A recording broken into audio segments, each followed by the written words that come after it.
Olá, meu nome é Jefferson Bellomo, professor do curso História do Cristianismo e Espiritismo. Sejam todos muito bem-vindos. Hoje nós vamos tratar do assunto, dando continuidade à história do Espiritismo no Brasil, a questão das desavenças, das celeumas no movimento espírita brasileiro, em particular no movimento espírita lá da cidade do Rio de Janeiro, que então era a capital do Brasil. E é importante nós entendermos isso, porque há reflexos disso até os dias de hoje. Lembrando que o presente vídeo ele faz parte de um curso. Né? Nesse curso nós temos um material de estudo, nós temos textos, né? Nós temos apostilas, nós também temos aulas online, nós temos uma base de dados que nós utilizamos no Moodle, e abrimos esse curso uma vez por ano, sempre no início do ano. Então, aqueles que tiverem interesse, por gentileza, se mantenham aí antenados conosco na nossa rede social, para que possam saber quando que nós começamos e quando que nós abriremos turma. Dá uma olhada lá no Cristianismo e Espiritismo CRIAS, no Facebook, tá bom? Então, sem mais delongas, vamos começar a nossa aula de hoje. E para isso, deixa eu dividir com vocês a tela da apresentação. Então, nós temos aí a nossa aulinha Espiritismo no Brasil, as desavenças. Quais os objetivos da nossa aula? Comentar as dissidências ocorridas no movimento espírita brasileiro, que é importante saber que essas dissidências ocorreram, descrever os principais protagonistas e grupos espíritas envolvidos nestas disputas internas, mostrar as dificuldades encontradas pelo movimento espírita brasileiro, né, e as dificuldades em relação à união.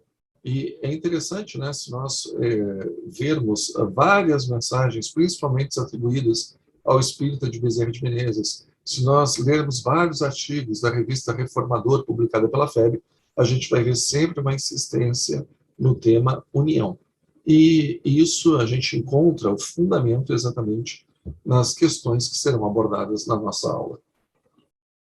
E, rapidamente, para que nós possamos entender, o movimento espírita brasileiro, né, carinhosamente apelidado de MEB, ele se dividiu no seu início nesses grupos. Então, a primeira divisão que houve foi em relação ao entendimento do que deveria ser absorvido das obras de Allan Kardec.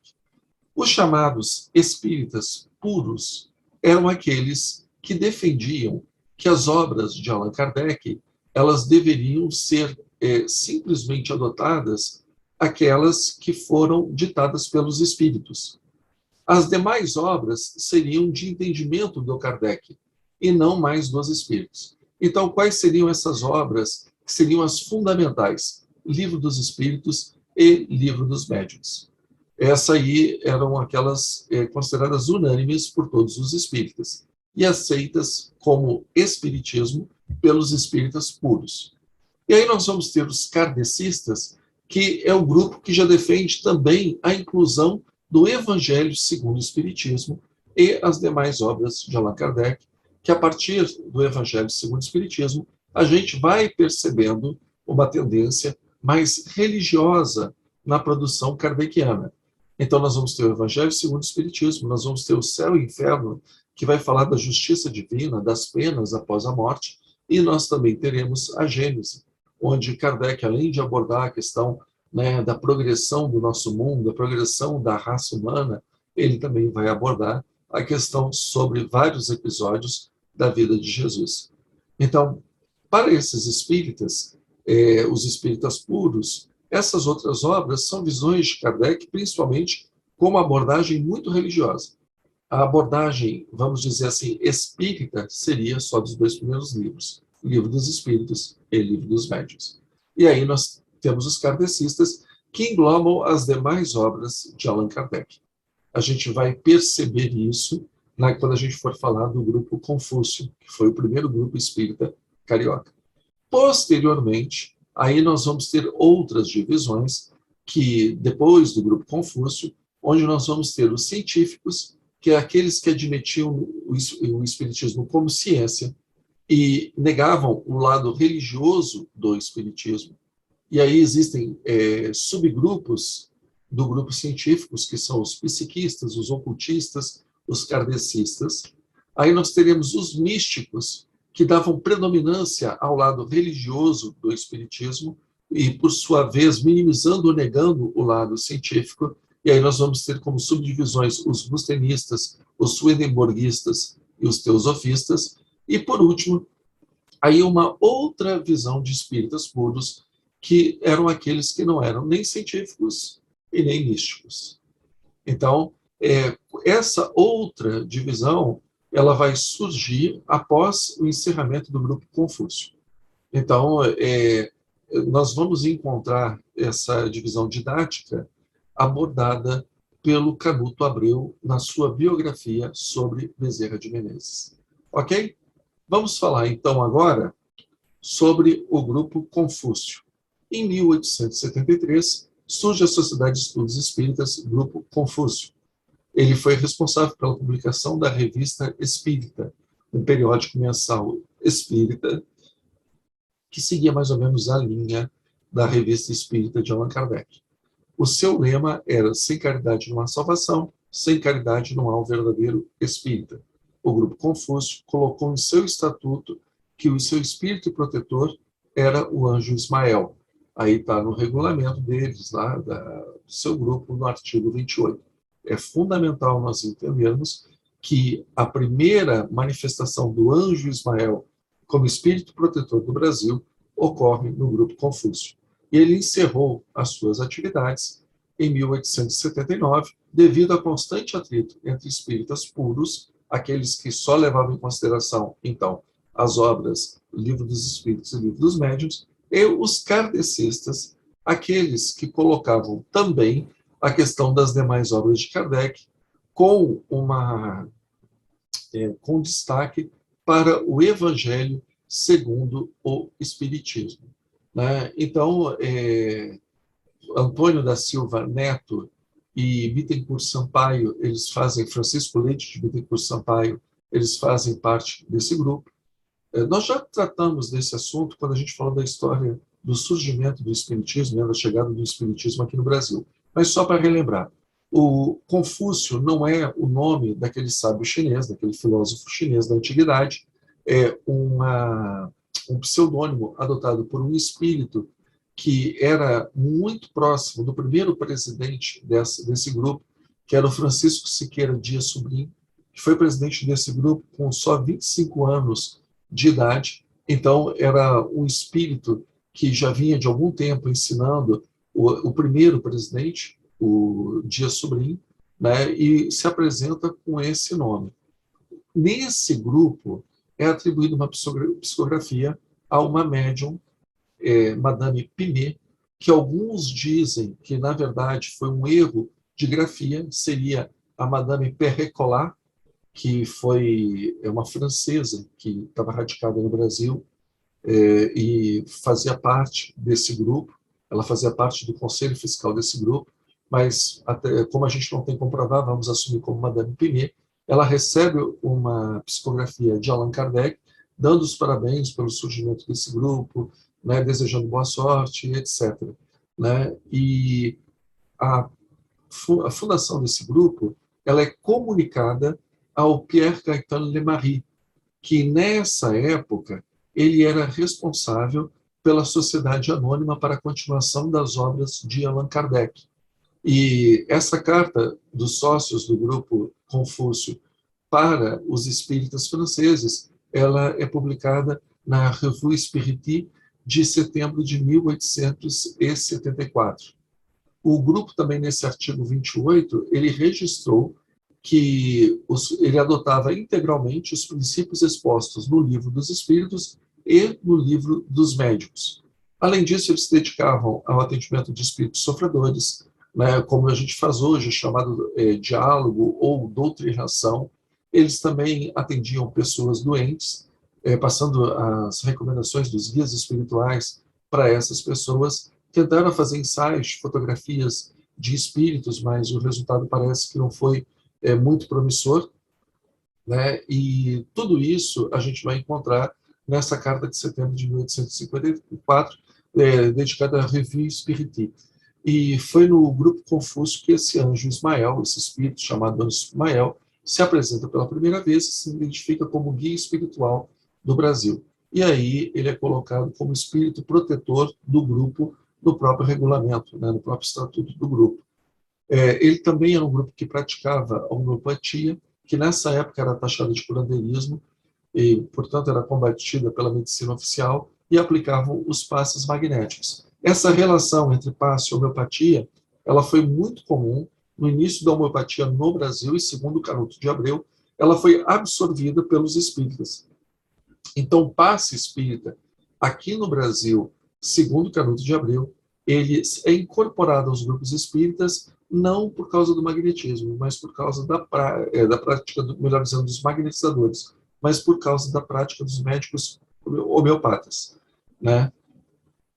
E dito, né, que, segundo Canuto de Abreu, o grupo Confúcio, ele prestou à causa espírita 3 grandes serviços que são considerados inestimáveis, que foi a primeira tradução das obras de Kardec, atribuído a uma pessoa que utiliza um pseudônimo chamado Fortúnio, e ele traduz as obras para Kardec, as obras de Kardec, a primeira assistência gratuita homeopática e a primeira revelação do nome do guia espiritual do Brasil. Zeus Van Tuyl, na sua obra, né, Grandes Vultos do Espiritismo no Brasil, ele ainda acrescenta que foram realizadas as primeiras sessões de doutrinação dos espíritos.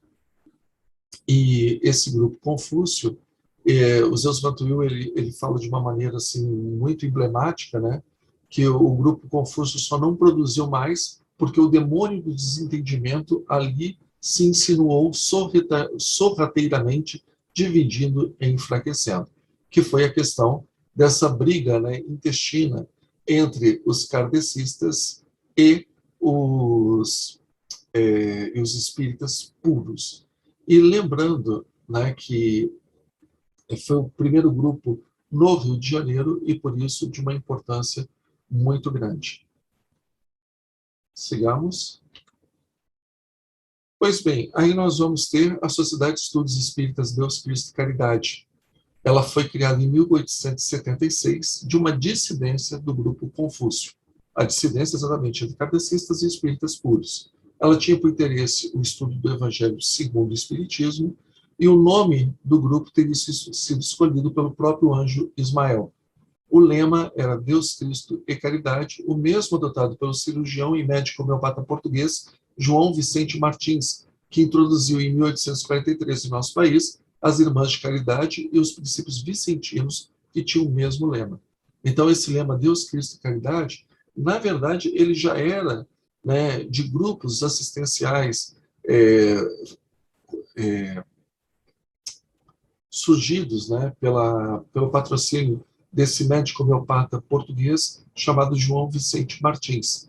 E em 1879, esse grupo é tomado, a sua direção é tomada pelos científicos, e aí ele muda o nome para caracterizar essa mudança de administração para a Sociedade Acadêmica Deus, Cristo e Caridade. E o grupo Confúcio, né, ele se extingue e parte desse grupo, então, vai para a Sociedade de Estudos Espíritas Deus, Cristo e Caridade, que, veja, já fica bem caracterizado. Aí já não é mais o livro dos Espíritos, não é o livro dos médiuns. O objetivo é o estudo do Evangelho segundo o Espiritismo. Então, fica bem característico. E já é uma sociedade que, quando inicia, ela inicia com bastante gente. São mais de 800 membros que fazem parte dessa associação em 1876. E um dos chefes, depois a gente vai ver que é um dos principais místicos aqui no Brasil, que foi o Francisco Leite Bittencourt Sampaio.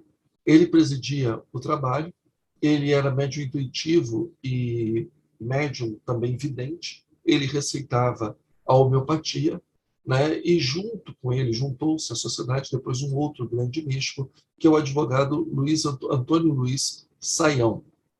Bittencourt Sampaio, ele, na sua época, ele foi um líder muito famoso, ele era político, ele era alto funcionário público, ele foi governador do estado do Espírito Santo, foi jornalista, literato, ele era, além, como eu falei, médium, receitista e vidente.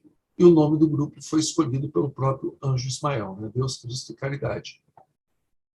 Aí nós já falamos que o João Vicente Martins, médico homeopata, ele já havia introduzido esse lema, né, com nos seus grupos de assistência, com os princípios vicentinos, e assim como aconteceu no grupo Confúcio, a sociedade também ela padeceu de celeumas internas por divergências com o entendimento doutrinário do Espiritismo. Ao que tudo indica, o pomo da discórdia da sociedade Deus, Cristo e Caridade foi a incorporação das obras do advogado de Bordeaux, né, o advogado bordelês, Jean-Baptiste Rustin. E essas rusgas da divisão da aceitação ou não das obras de Rustin acabaram dividindo essa sociedade. Aí criou-se a congregação do Anjo Ismael em 1877, o Grupo Espírita Caridade em 1878 e em 1880 o Grupo Fraternidade. E depois esse grupo também, o Grupo Deus, Cristo e Caridade, ele também vai mudar a administração dele, quem vai assumir são chamados científicos, e aí o nome é alterado para a Sociedade Acadêmica Deus, Cristo e Caridade. Eles colocam a palavra acadêmica no nome, exatamente para dar um cunho de uma sociedade de estudo, uma sociedade de pesquisa, uma sociedade leiga, que não tivesse um viés religioso, né? E é interessante que quando houve essa mudança, nos estatutos da sociedade, eles desenvolveram que a pessoa, para ser membro dessa sociedade, ela deveria apresentar uma tese de estudo científico como critério de admissão no grupo e depois prestar exames internos para progredir na condição de sócio desse grupo. Então, é uma característica que já dificultou a entrada de pessoas e acabou dificultando também a permanência das pessoas. Então, quando a gente pensa, né, num grupo que exige estudo, tese, para que você entre no grupo e permaneça no grupo, enquanto o outro grupo só pede para que você ore e estude o Evangelho, é claro, né, que quanto menor a exigência, maior a facilidade de admissão. Quanto maiores os critérios de exigência, mais dificuldade das pessoas entrarem e de permanecerem. E isso acabou refletindo não só nas celeumas do grupo, mas também na sua própria existência. E aí, uma das dissidências vai criar a Sociedade Espírita Fraternidade. E aí a Sociedade Fraternidade, né, quando os científicos assumiram a Sociedade Deus, Cristo e Caridade, ou melhor dizendo, a Sociedade Acadêmica Deus, Cristo e Caridade, as pessoas que não estavam satisfeitas, que ainda queriam estudar as obras de Rustin, foram para essa outra sociedade e criaram ali um núcleo para estudar as obras do advogado francês. E após também desavenças internas dessa sociedade, por conta dos estudos da obra de Rustin, ela dividiu-se também, e depois a gente vai falar que surge um grupo, né, chamado Grupo Saião, o Grupo dos Humildes, que depois vai ter o nome de Grupo Ismael. E em 1893, ela também tem a direção assumida pelos chamados científicos, e aí ela muda de nome para caracterizar bem essa desvinculação da visão religiosa, da visão acadêmica, da visão religiosa, da visão mística, para uma visão mais acadêmica. A gente tem que lembrar que nessa época era comum sociedades acadêmicas, sociedades de estudo de astronomia, sociedades de estudo de biologia, sociedades de letras. Então, uma sociedade de estudo espírita, se as pessoas quisessem uma abordagem que não fosse religiosa, estava dentro desse contexto cultural. Então, eles mudam o nome para a Sociedade Psicológica Fraternidade, né? E aí é mais uma dessas mudanças. E uma das pessoas que é fundamental nessa discussão é um italiano radicado no Brasil, Afonso Angelino Torteroli, que ele é o grande expoente dos chamados científicos. E, apesar do nome, não se engane, os científicos não eram, assim, também tão científicos como a gente pode imaginar, né? Eram pessoas dotadas de muito boa vontade, mas aqui no Brasil profundamente ligados a uma cultura religiosa católica. Então, não eram pessoas assim completamente acadêmicas, completamente voltadas para o laboratório, para a experimentação. E não adianta a gente se iludir em relação a isso, né? Tanto que depois eles, do desencarne de Kardec, eles vendem busto de Allan Kardec. Então, a gente vai vendo que não tem essa pegada, né, tão isenta quanto nós gostaríamos que fosse. A leitura do Rustem nessa Sociedade Espírita Fraternidade, ela era feita em francês. Então, o vice-presidente dessa sociedade, que era o João Cal, ele lia em francês e traduzia para as pessoas, para o português, né, as obras do Rustem, que nessa época não tinham tradução aqui no Brasil. Aí, insatisfeitos com essas crises, o advogado Antônio Luiz Saião, ele sai desse grupo e cria um outro, né, sai do grupo Fraternidade em 1880 e funda o Grupo dos Humildes ou o Grupo Saião. E diz que o seu guia espiritual, o espírito que se apresenta, era o Frei José dos Mártires, e ele já se definiu como um polo rustenista, né, aqui de espíritas no Rio de Janeiro.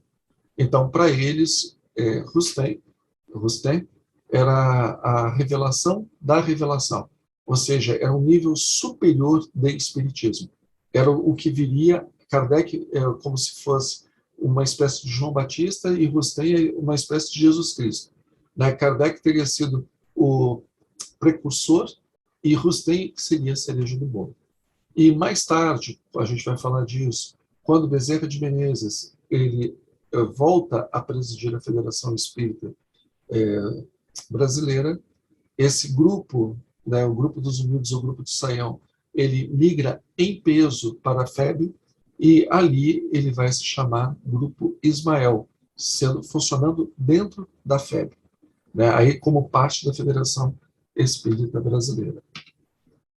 E por falar em Federação Espírita Brasileira, ela é fundada em 21 de janeiro de 1883 pelo fotógrafo luso-brasileiro Augusto Elias da Silva.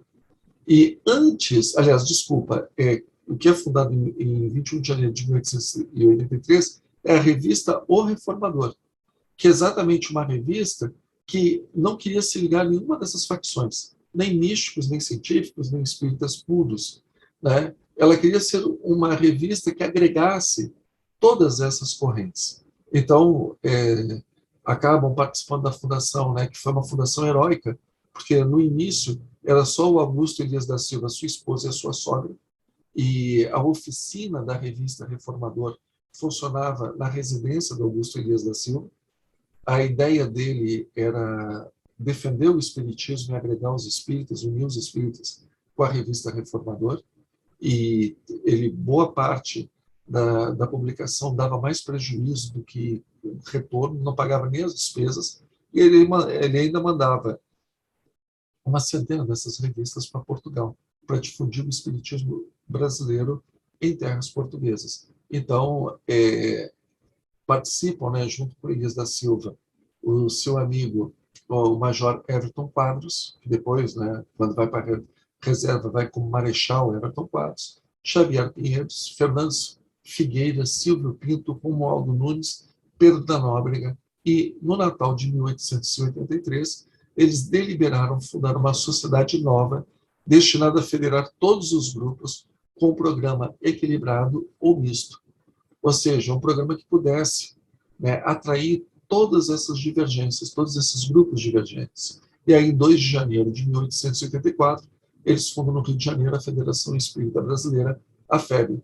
E a testa dessa empreitada estava Augusto Elias da Silva, em cuja residência já funcionava, né, as oficinas do Reformador, também começa a funcionar a sede da FEB. E o Reformador ele passa a ser o órgão oficial dessa instituição. E, com o passar do tempo, tinham lá os místicos, tinham os científicos participando da FEB, mas os científicos eles ficam insatisfeitos com a postura de equidistante, né, essa postura neutra da FEB. Eles, encabeçados pelo Angelito Orteroli, eles abandonam a FEB e, em 24 de maio de 1895, eles fundam o Centro da União Espírita de Propaganda do Brasil. E a ideia do Torteroli é fazer realmente uma sociedade completamente leiga, né? Uma sociedade mundana, não uma sociedade sacra. Então, o Abreu, né, o Canuto Abreu, ele diz no seu livro sobre Bezerra de Menezes que aos domingos suas sessões tinham números musicais, literários e outras amenidades, numa preocupação de mundanizar o espiritismo, tirando-lhe o caráter reverencial e religioso que lhe dava em contraste à reunião espírita dos místicos.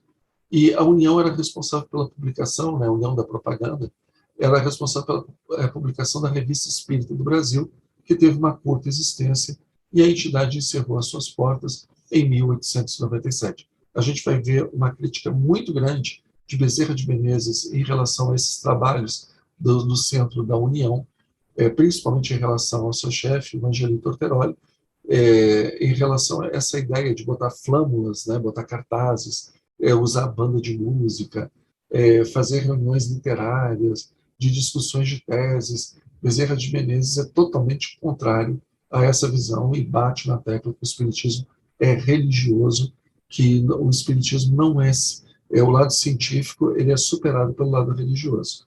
Isso a gente vê nas revistas espíritas, aliás, desculpa, na revista O Reformador, dos anos em que Bezerra de Menezes esteve à frente na sua segunda gestão da FEB.